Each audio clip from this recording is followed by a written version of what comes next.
O BNG de Ribeira ven de rexistrar no Concello da Vila unha iniciativa para convocar a mesa de penalización. Con esta proposta pretenden analizar os graves problemas de circulación e a falta de estacionamento que presenta Ribeira. Segundo explican, os atascos comenzaron debido á mala xestión das obras que se están a levar a cabo no municipio e poñen de exemplo a obra no Malecón. Os nacionalistas entenden que non é lóxico que se comezase esta obra sen ter posto en marcha un plan de transporte público. O BNG de Ribeira acaba de solicitar por rexistro no Concello que se convoque a mesa de penalización por un motivo principal, que é os continuos atascos que está registrando o Concello de Ribeira no casco urbano, non?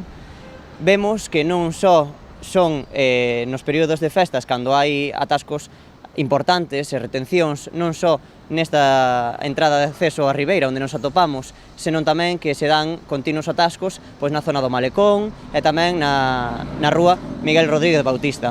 O concelleiro tamén acusa o goberno local de estar desaparecido e de non tomar cartas no asunto, polo que nesta xuntanza onde están representados diferentes colectivos, o BNG de Ribeira vai a propoñer unha nova alternativa. Desde o BNG imos propiciar pois que se tomen outras alternativas, non?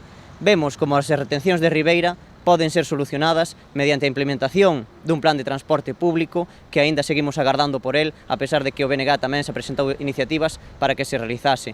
Ou tamén pedimos que se melloren e aumenten o número de aparcadoiros coa remunicipalización do aparcadoiro do Centenario, pois queremos que se pon a tarifas reducidas e con bonificacións especiais para quen merque no pequeno comercio. Pérez Barral critica tamén o mal estado no que se encontran os novos aparcadoiros instalados na vila, calificándoos de leira parkings, xa que asegura están sen sinalizar, sen iluminación e co firme moi deteriorado.